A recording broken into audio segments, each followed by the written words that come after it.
भाई लोगों, दिवाली तो आप लोगों ने मना ली होगी और इसलिए सबसे पहले हैप्पी दिवाली। टू लेट भाई साहब, थोड़ा लेट हो गया मामला, कोई दिक्कत नहीं है, माफ कर देना। और यार मैं इसका रिव्यू करने में भी लेट हो गया। किसका रिव्यू? जो मूवीज आई जैसे कि राम सेतु, थैंक गॉड भाई। हर हर महादेव तो हमारे आसपास दिल्ली के अंदर बहुत ही कम जगह लगी हुई है। समझ में नहीं आ रहा है कि इतना कम प्रमोट क्यों किया गया इस मूवी को। भाई साहब, इतने बड़े महान दिग्गज छत्रपति शिवाजी महाराज जी की मूवी है, उसके बाद भी ऐसा पता नहीं भाई क्या कर रहा है बॉलीवुड, मुझे नहीं मालूम है।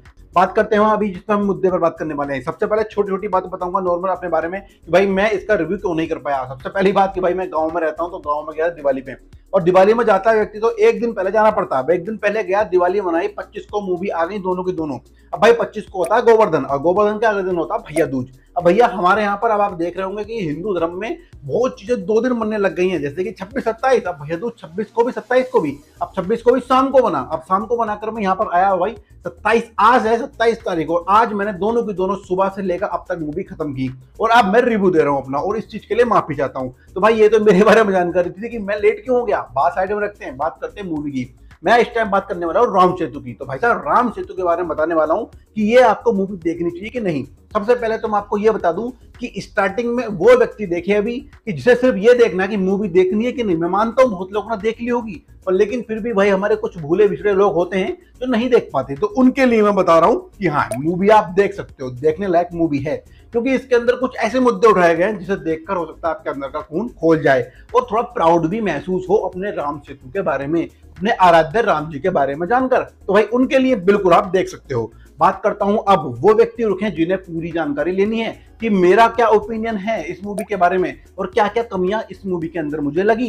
वीडियो के एंड तक बने रहना, ठीक है। तो बात करते हैं शुरुआत से। तो भैया मूवी की स्टार्टिंग होती है अफगानिस्तान से। कुछ जो है आतंकवादी जो कि तालिबानी है, वो वहां पर एक बम विस्फोट करते हैं एक मिसाइल के थ्रू, जो कि गौतम बुद्धा है उनकी तस्वीर, उनकी जो मूर्ति बनी है उसे उड़ा देते हैं। उसके बाद आर्कियोलॉजिस्ट जाते हैं वहां पर 2007 के अंदर, और वहां पर सर्वे करते हैं कि वहां पर क्यों हुआ, क्या हुआ, और छानबीन करते हैं। और वहां पर फिर गौतम बुद्धा, उनकी सारी प्रतिमाएं मिलती हैं, और कुछ खजाना भी मिलता है जो बहुत बहुत ही पुराना होता है। और वहां पर जो आर्कियोलॉजिस्ट आए हुए हैं वहां पर, उसमें से हमारे अक्षय कुमार भी हैं, और बाकी कुछ देशों के, पाकिस्तान जैसे देशों के भी कुछ वहां पर आर्कियोलॉजिस्ट आए हुए हैं। तो भाई वो जांच करते हैं, और फिर वहां से उस सामान को उठाकर पाकिस्तान ले जाया जाता है, और वहां पर फिर जो है वहां से कुछ हिंदुस्तान और कुछ भारतीय उसे रख लेते हैं। मैंने ये क्यों बताया, इसका कारण ये है कि अब आने वाली जो स्टोरी है वो इससे थोड़ा सा लिंकअप करेगी। वो लिंकअप ऐसे करेगी, उसके बाद फिर हिंदुस्तान के अंदर एक मुद्दा उठ चुका है 2007 की, जो उस समय की सरकार थी, और वहां पर कुछ एक बिजनेसमैन है जिसे अपना शिपिंग कारोबार बढ़ाना है, पर लेकिन उसके लिए रास्ता बहुत बड़ा हो रहा है, उसे बहुत घूम कर जाना पड़ रहा है। लगभग 400 नॉटिकल मील्स उसके लिए कम हो जाएगा, बहुत कम पेट्रोल खर्च होगा, बहुत कम खर्चे में काम चल जाएगा, प्रॉफिट बढ़ जाएगा उसका। और ये चीजें कब होंगी? जब राम सेतु को तोड़ दिया जाए। अब भाई हिंदुस्तान के अंदर राम सेतु को तोड़ना मतलब लोगों की आस्था को तोड़ना, बस वही हो गया यहाँ पर। और वहां जो सरकार ने फैसला लिया, उसके खिलाफ एक व्यक्ति ने पिटीशन डाल दी सुप्रीम कोर्ट में। सुप्रीम कोर्ट वो जाता है और उसने सीधी पिटीशन डाली कि भैया इसे आप नहीं तोड़ सकते, ये हमारी संस्कृति है, ये हमारी धरोहर है। उसके बाद जो सरकार है और वो बुलाती है एक आर्कियोलॉजिस्ट को, और वो जब बस ये समझना चाहती है कि वो व्यक्ति ऐसा हो जो राम भगवान या भगवान पर आस्था ना रखे। और भाई यहाँ पर इन्हें एक व्यक्ति मिल जाता है जो कि अक्षय कुमार है, जो कि एक आर्कियोलॉजिस्ट है, और वो बिल्कुल भगवान में नहीं मानता। अब भाई उससे कहा जाता है कि आप रिपोर्ट तैयार करो, उसमें कहो कि ये जो राम सेतु है ये 7000 साल से भी पुराना है, ये प्राकृतिक बना हुआ है, मतलब ये पहले से ही बनाया हुआ है, राम भगवान या फिर किसी व्यक्ति द्वारा नहीं बनाया गया। भाई वो रिपोर्ट तैयार करके दे देते हैं, पर लेकिन वो स्ट्रॉन्ग प्रूफ नहीं मानता, और सुप्रीम कोर्ट उसे नकार देता है, और फिर से कहता है कि फिर से जांच करो और कुछ ऐसा सबूत लेकर आओ जिससे कि हम मान सकें कि हाँ, ये किसी व्यक्ति द्वारा नहीं बनाया गया, ये 7000 साल से भी पुराना है। तो भाई साहब उसके बाद फिर अक्षय कुमार को, जो कि बिजनेसमैन है, वो बुलाते हैं कि हम आपको पूरा सपोर्ट करेंगे, और आप हमारे शिप पर जाइए और वहां पर पूरा जायजा लीजिए और पता कीजिए वहां पर वो चीजें कब की हैं, और फिर रियल में उस चीज को प्रूव कीजिए। भाई वो वहां पर जाता है, उसे वहां पर फिर बहुत अच्छे अच्छे सीन्स मिलते हैं। सबसे बेस्ट इसके अंदर सीन जो मिलेगा, सबसे पहला इसके अंदर ह्यूमन वर्सेस रोबोट दिखाया गया है। मतलब एक ह्यूमन है जो कि रोबोट के अंदर घुसता है, और पॉइंट भी मारा जाता है कि भाई साहब आप बन गए आयरन मैन, और फिर वहीं से वो ड्राइविंग लगा देते हैं अंदर, और वहां पर बहुत शानदार नजारा होता है। क्या प्यारा नजारा, आप देखना जरूर। थोड़ी सी मैं मानता हूँ वीएफएक्स की हल्की सी कमी रही, कोई दिक्कत नहीं है भाई। ये अब हिंदुस्तान के अंदर जो है काफी अच्छे अच्छे वीएफएक्स भी अब आने लगे हैं, और आने वाले समय में बढ़ता चला जाएगा चीज, तो उसे हम साइड में रखते हैं। बाकी अंदर का नजारा दिखाया गया और बड़ा ही शानदार लगा भाई, मुझे देखकर तो मजा आ गया।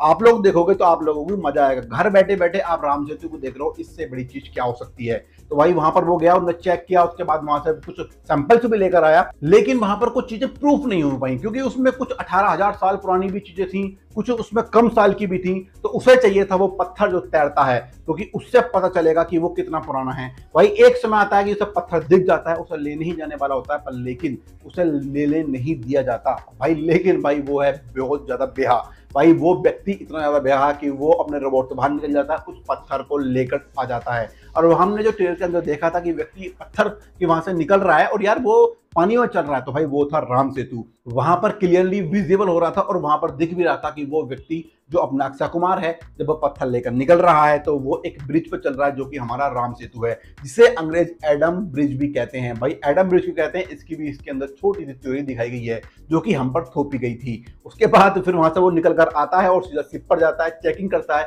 और एग्जैक्ट डेट निकल कर आती है, लगभग 7,000 साल पुरानी। इससे बहुत चीजें प्रूफ हो जाती हैं कि हाँ, ये मानव के द्वारा, मतलब भगवान श्री राम के द्वारा बनाया गया ब्रिज था, और उसकी चौड़ाई लंबाई सब की सब चीजें रामायण के अंदर लिखी हुई हैं और आज भी वही उतना ही है। तो भाई इससे बहुत चीजें प्रूफ हो गई, लेकिन अब वो जो बिजनेसमैन है वो नहीं चाहता कि भाई ये चीज कोर्ट के अंदर प्रूफ हो जाए और वो लोग हार जाएं। तो भाई उसे मारने का प्लान बनाते हैं। भाई एक छोटी सी शिप के अंदर 3 व्यक्ति को उसके अंदर डालकर उन्हें समुद्र के अंदर भेजा जाता है कि आप अंदर जाकर चेकिंग करो। उसमें 3 व्यक्ति कौन कौन थे, अक्षय कुमार है और एक है जैकलिन फर्नांडिस और एक लड़की और है। तो ये तीनों को अंदर भेजा जाता है और तीनों के तीनों अंदर जाते हैं, पर लेकिन जो लड़की है तीसरी वाली, वो पत्थर को चुरा लेती है जो कि वो लेकर आए थे, जो कि तैरता है, फ्लोटिंग ब्रिक्स, और उसे वो साथ में लेकर आती है, क्योंकि उसे पता है कि अगर इन्होंने हमें मार दिया या कुछ कर दिया तो भाई ये जो इसे नष्ट कर देंगे और कुछ भी प्रूफ नहीं होने देंगे। अंदर तो हो जाती है, पर लेकिन भाई वो फंस जाते हैं और वहां पर उन्हें मारने का पूरा प्रयास होता है। वो पूरा का पूरा बिल्कुल डिसबैलेंस हो जाता है अंदर का शिप, और वो पूरा का पूरा काम करना बंद कर देता है, इंजन फेल हो जाता है। पर लेकिन जाको राके साइया मार सके ना कोई, वही वाला काम हुआ और वहां से वो बाहर निकल आते हैं। और वहां पर फिर एंट्री होती है अपने भाई साहब की, सत्यदेव भाई साहब। इनका कैरेक्टर जितना भी है शानदार है। वहां से फिर इन्हें बचा कर ले जाते हैं और फिर यहाँ से शुरू होती है एक नई कहानी। भाई साहब ये समझ लीजिए आप कि इन्होंने जो है सबूत पैदा कर दिए कि अगर राम भगवान को ढूंढना है तो जरूरी नहीं कि राम सेतु के थ्रू ही ढूंढे, रावण को ढूंढ लिया तो राम को ढूंढ लेंगे, बस वही हुआ इसके अंदर। और रावण को ढूंढने निकल गए श्रीलंका, और श्रीलंका के अंदर रावण के प्रूफ इकट्ठे करने शुरू कर दिए और वहां पर रावण नगरी ढूंढी, रावण का महल ढूंढा और वहां पर त्रिकूट पर्वत को भी ढूंढ डाला। भाई साहब आप ये सोचिए, त्रिकूट पर्वत जिसे हनुमान भगवान जी संजीवनी बूटी के तौर पर उठाकर लेकर आए थे पूरे को, वो हिमालय में पाया जाता है, पर फिर भी वो श्रीलंका के अंदर पाया गया। और वहां से चीजें क्लियर हुई कि संजीवनी बूटी यहाँ पर है, तब से ही यहाँ पर वो रखी हुई है, क्योंकि वो लेकर आए थे वहां से, उसे यहाँ पर रख दिया था, वापस लेकर नहीं गए थे। और सारी की सारी वो संजीवनी बूटी वहां पर मिली, पूरा त्रिकूट पर्वत मिला और बहुत बड़े बड़े सबूत मिले। और फिर अक्षय कुमार वापस आए और वहां पर हर चीज को प्रूव किया कि ये रियलिटी है। तो भाई ऐसे थे हमारे श्री राम भगवान के कारनामे।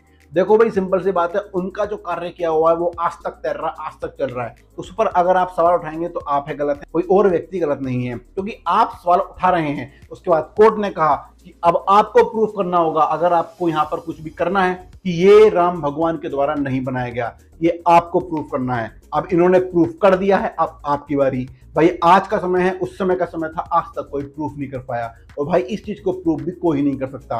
तो कुछ ऐसा इसके अंदर सिनेरियो दिखाया गया। देखो इसके अंदर बहुत चीजें देखी जाए तो निगेटिव्स भी आप देख सकते हो, पॉजिटिव भी देख सकते हो। निगेटिव मुझे कुछ हल्का सा लगा, मूवी थोड़ी लंबी कर दी गई। लगभग अगर ये मूवी 2 घंटे के आसपास की होती तो हाँ इंटरेस्ट जगा रहता, लेकिन बीच बीच में थोड़ी थोड़ी वो स्लो होती चली गई, जिस वजह से आपको थोड़ी सी लंबाई वगैरह आ सकती है। लेकिन राम भगवान की आस्था है और राम भगवान से प्यार करते हैं, तो भाई मुझे नहीं लगता कि आपको नींद या किसी प्रकार की परेशानी होगी। मूवी अच्छी है, बेहतरीन नहीं कहूंगा, अगर बेहतरीन होती तो भाई मजा आ जाता, बहुत चीजें इसके अंदर हो सकती थी। लेकिन फिर भी अगर आपको देखनी है आप देख सकते हो, आपके लिए मैं बिल्कुल बोलता हूँ, आपको मैं रिकमेंड करता हूँ, आप जाकर देख सकते हो। तो भाई यहाँ तक कि मैं अपनी बॉडी को विराम देता हूँ और इतना ही आपको बताना चाहता हूँ, ये मूवी आपका देखने लायक है, देख सकते हैं। बाकी अगर आपको मेरे रिव्यू, मेरे रिएक्शन पसंद आते हैं तो प्लीज वीडियो को लाइक करें, चैनल को सब्सक्राइब करो, चारों तरफ फैला दो, और मैं आपको ऐसे ही शानदार जानकारी लाता हूँ फंडू मसाला पर। फिर मिलेंगे चलते चलते। जय हिंद।